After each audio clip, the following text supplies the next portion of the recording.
All right, hello. Welcome back to my BC Calculus course. Today we're going to be finishing Unit 14, not Unit 14, Unit 4 on applications and derivatives. It is day 14 of my class. That's why I mixed it up. But that is the plan for today, and I'm going to outline it in just a second. Okay, so here are our topics of discussion today. I think I forgot to go back at the end of the day yesterday, even though I said I would, to see to go through this again and to show you that you hopefully had learned all these things. But I'll try and do that at the end of the lesson today. But all that aside, today's topics of discussion are linearization, Newton's method, the failure of Newton's method, differentials, derivative formulas in differential form, throwback to linear equations. It is Thursday, so it's Throwback Thursday. Estimating change with differentials, absolute relative and percentage change, and related rates problems. All right. Any questions so far? All good. All right. So linearization.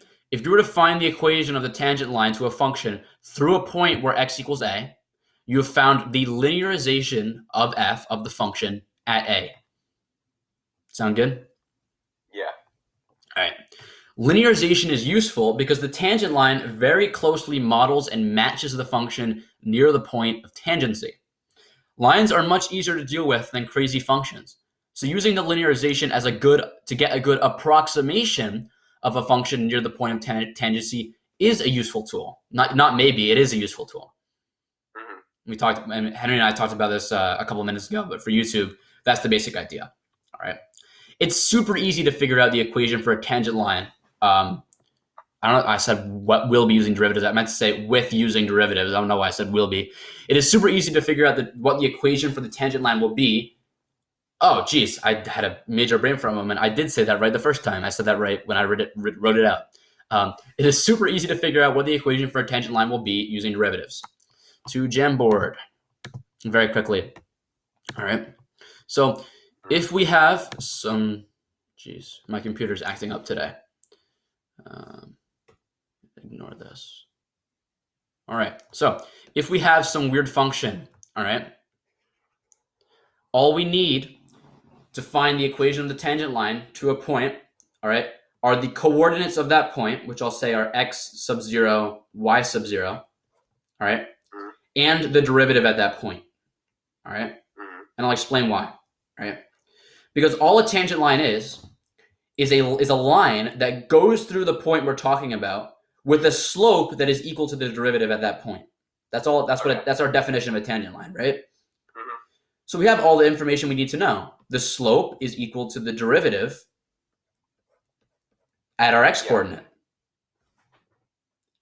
And we know that the x-coordinate we're talking about is x sub 0, and our y-coordinate is y sub 0.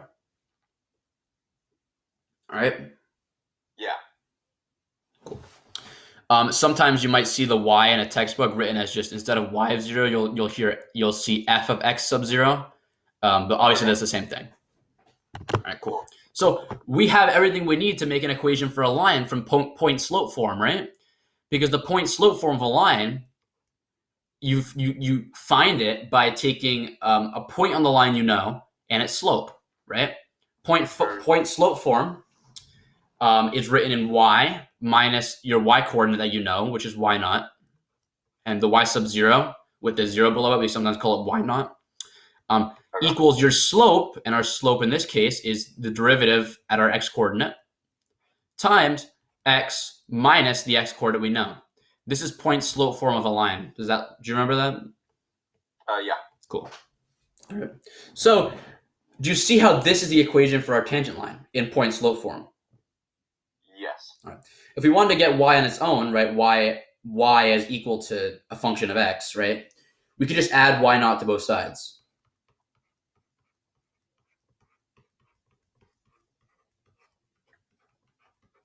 All right. And this would be the equation for our tangent line at x sub 0, y sub 0 at this coordinate pair. Okay. All right. Any questions on where I got this from? No. Okay, cool. So we all good? I think so, yeah. All right, awesome. All right. So it's super easy to figure out what the equation for a tangent line will be using derivatives. We just showed it, all right? It's y minus your y coordinate that you know equals the derivative at that point times x minus the x coordinate you know, just using point slope form.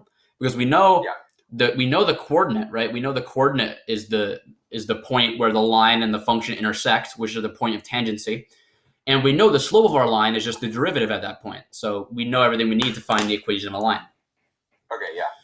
To show the usefulness of linearization, let's use it to approximate the value of sine of 0.01 and see how close our answer is. So Henry and I already did this, so I'm not going to do it again on here. But if you're watching on YouTube, basically you find the linearization of sine of x at x equals 0, all right, using the method we outlined above. And you use the linearization to estimate what you think the sine of 0.01 is by finding out what your linearization is at 0.01. And then you plug in sine of 0.01 onto a calculator and see how close those approximations are. And what you'll find out is that they are really close together, so close together. So this is one of the methods that we use to elucidate how useful linearizations are, because they really closely approximate functions if you zoom in close to a point. They are really good approximations for the function near that point, which is why they're a useful real-life tool. How we don't really care if we're doing physics, for example, we don't really care about finding the exact answer of sine of 0.01. We just care that our answer is good enough so that we don't have any errors. All right? I can score a goal in the top right corner. It doesn't matter if I place it in exactly the right location. I just have to put it in the general right area.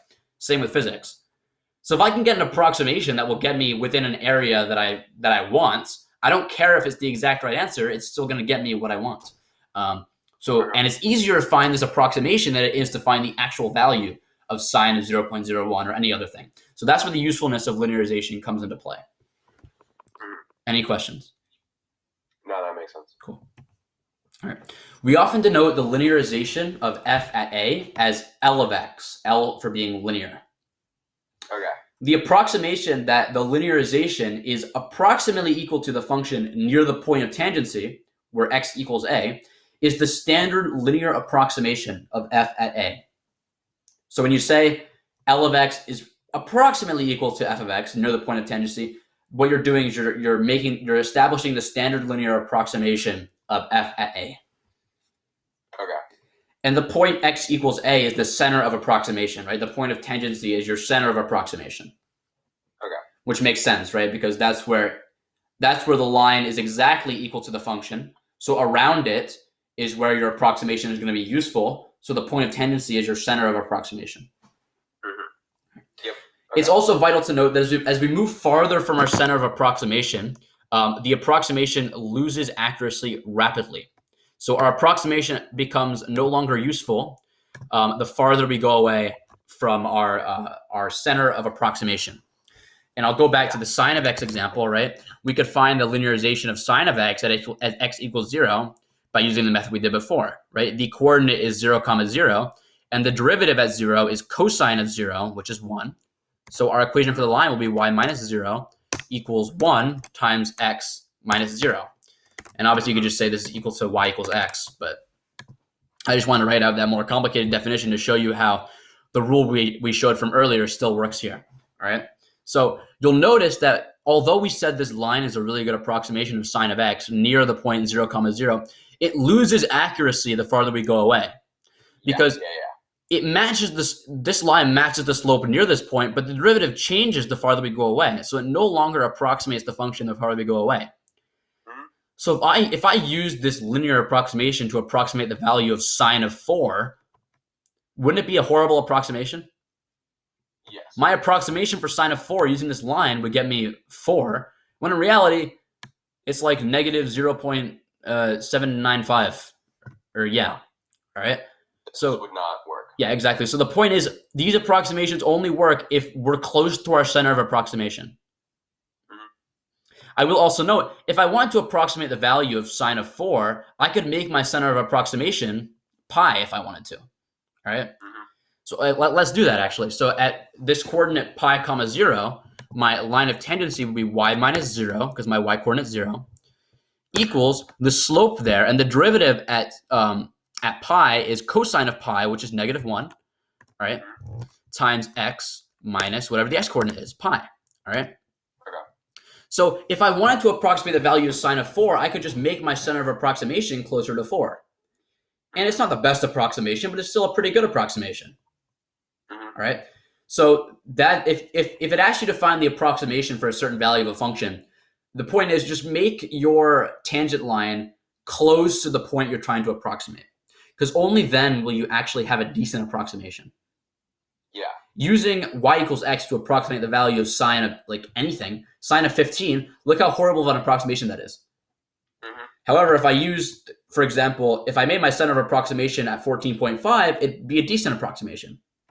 Yeah. So your center of the bottom line is your center of approximation has to be close to the thing you're trying to approximate for you to actually get a decent approximation. Yes, that makes total sense to me. Cool. I'm super glad. Yeah. All right, Newton's method. I'm going to go into Jamboard and outline what it is, and then we're going to talk about its formal definition in a second. Newton's method is a math... everything okay? Yeah. Okay. Newton's method is a mathematical technique for finding the zeros of a function, finding a function's roots. It's a mathematical technique... Newton's what? Newton's method. Okay. I believe Isaac Newton, because he was the father of calculus, but... Yeah. I would assume so as well. Yeah. Okay. So it's a mathematical technique for approximating a function's roots.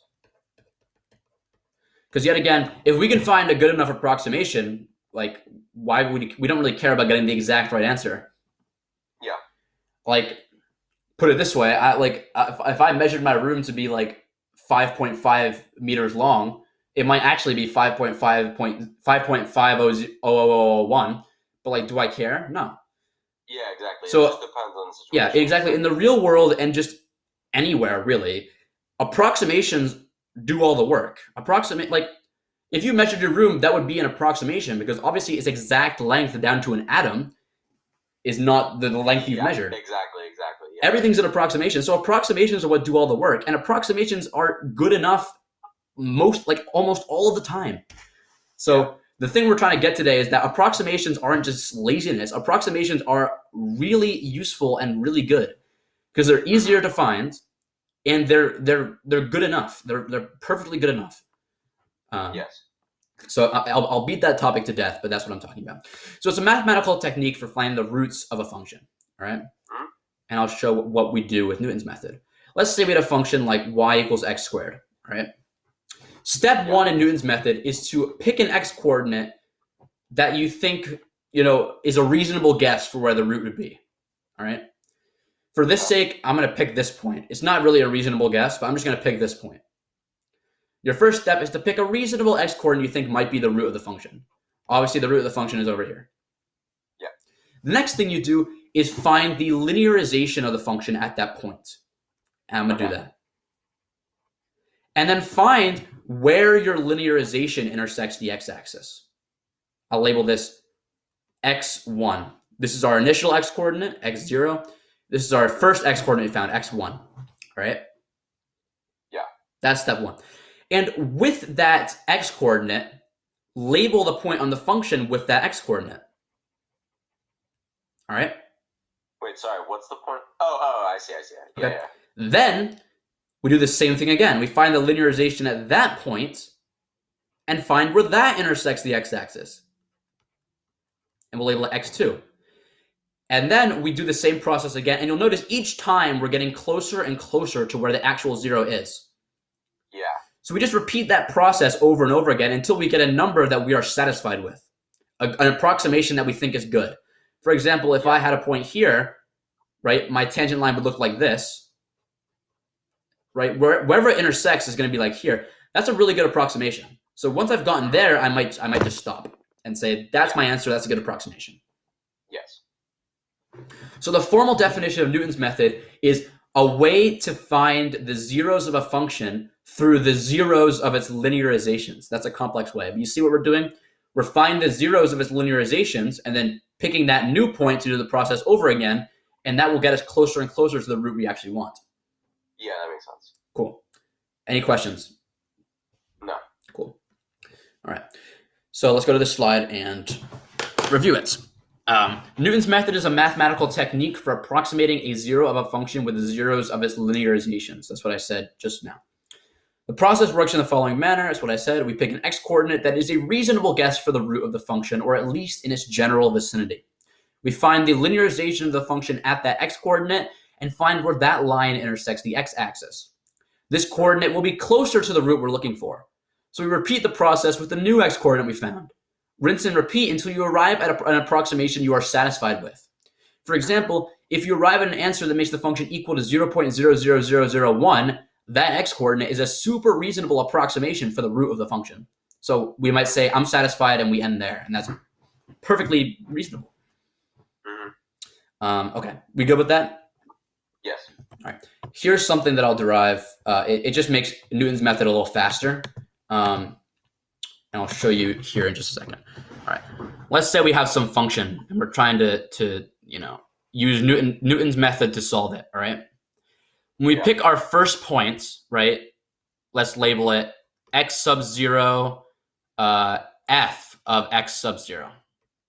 Yeah. All right? Then we know the equation for the line of tangency is going to be y minus f of x sub 0 equals the slope of the line, which is the derivative at x equals 0. All right? Oh, wait. Yeah. Times x minus our x-coordinate, x sub 0. That's the point slope form of the line. Okay. So this is the line we would get if we took the linearization of the function at this point, right? Mm-hmm. And if we want to find where this line intersects the x-axis, that's going to happen when y equals 0, right? Yeah.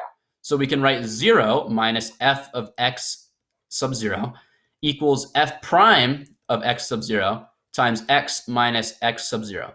We good with that? Okay. And this will tell us where our 0 occurs, right? Yeah. Okay. All right. So what did I let me go back to the textbook just to see what it's saying. Okay. All right.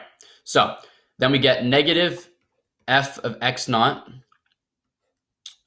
equals f prime of x naught times x minus f prime of x naught times x naught, because you just expand this slope to both sides. Okay.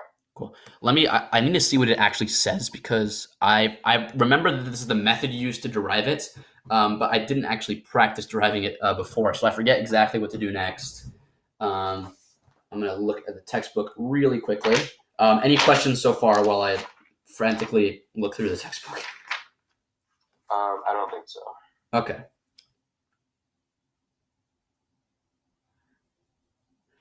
Oddly enough, I did it correctly. Nice. Next, let's add f of x naught to both sides. Yeah. Let's add f of x naught to both sides. We'll get 0 equals f prime of x naught times x minus f prime of x naught times x naught plus f of x naught. We good on how I got here? I took this and I added this to both sides. So we got a 0 on this side. I see that. I think I'm still just a little bit like rusty on like the very beginning of like how you got the first like y minus f of x. Oh yeah, it's point slope form. So do you remember the equation y minus y1 equals m x minus x1? Yeah. This is the equation for a line. If this is the equation for a line at an x at this coordinate with the slope of m. All right. Okay. So we could use this to find the equation for our tangent line, right? Because it passes through our x coordinate and the function value at our x coordinate, right? So this is our y coordinate and this is our x coordinate, and it has a slope of the derivative f prime of x naught. Mhm. So I just wrote this equation with what we had. Y minus our y coordinate, which is f of x naught, equals the slope there, which is the derivative there, times x minus our x coordinate, x naught. Yeah. Any questions on that? No, that makes sense. Okay, cool. So, and you understand the process, just doing algebra up until here? Yeah. I understand the algebra for sure. Okay, so let me write this equation. Yeah, I'm all good now. Let me write this equation on the other side.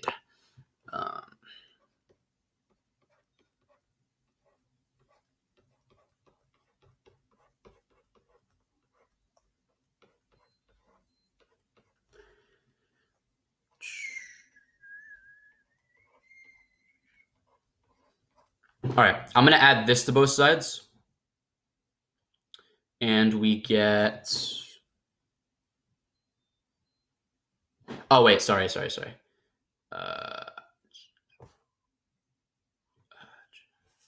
This should just be an x.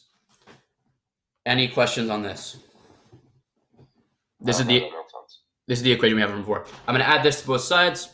I'll get f prime of x naught times x equals f prime of x naught. Wait, I must have done something wrong. Sorry, I'm a little rusty right now. You're good. What was my equation from before? I haven't derived this in a bit, so.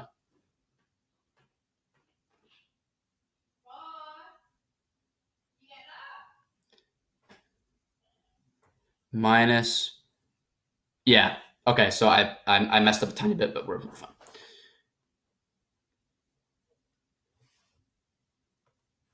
This should just be f of x naught. I don't know why I did that. Okay. Here, let me go back. Okay, this should be what I have. Yeah, okay, cool. All right, so now if we solve for x, that's going to tell us the x coordinate where this line intersects the y-axis. Because remember we set y equal to 0? Yeah. So if we solve for x, that's going to tell us where the line intersects the x-axis. Yeah, okay. Cool. So...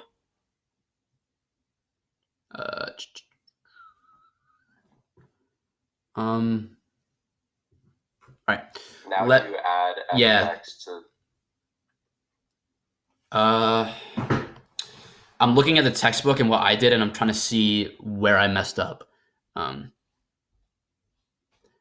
Yep, equals f prime of x naught times x minus f of x.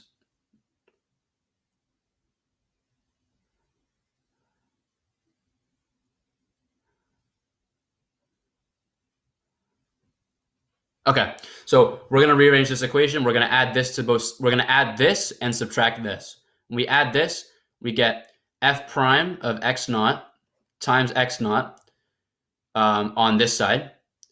And when we subtract this from both sides, we're gonna get minus f of x naught on the left side. You see what I did?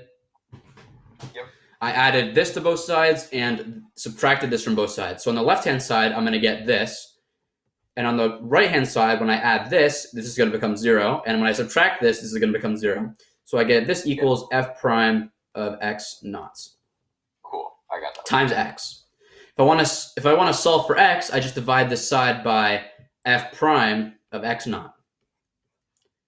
Right? And when I divide this side by f prime of x naught, I get this goes away and we just get x. And then I have to divide this side by f prime of x naught to make sure I'm doing the same thing to both sides.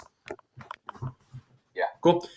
We can simplify the fraction, right? There's an f prime of x naught here and an f prime of x naught here. If we divide this by this, we get x naught. If we divide this by this, we get f of x naught minus f prime of x naught. All right? And that equals the coordinate where our thing intersects. Any questions on what we did? I know it was a little sloppy and confusing, and I'm sorry for that. You're all good. I think that makes sense, yeah. Cool. I at least, as you say, agree that that's valid. Okay, cool. That's all I care about.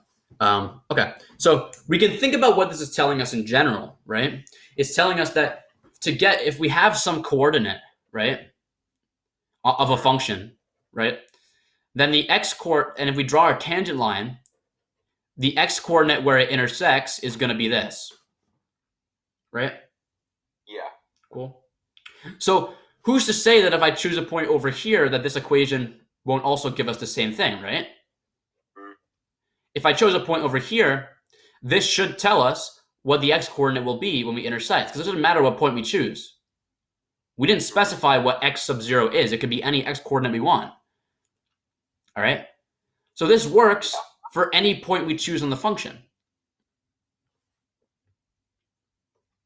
So when we do, you know how when we do Newton's method, we take one point, we find where it intersects the x-axis, and we take that x coordinate and do the same thing, right? This equation will still work for this new x coordinate, right?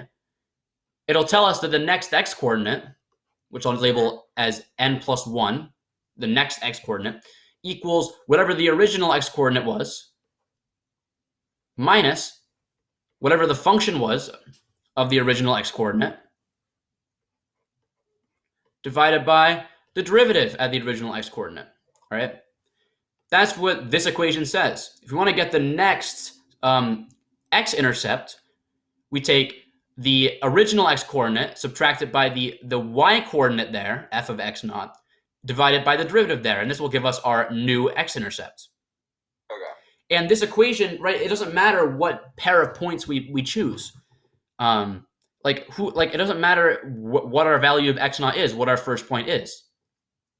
So this formula will work for any coordinates we choose. So when we do our more iterations of Newton's method, the equation will still work.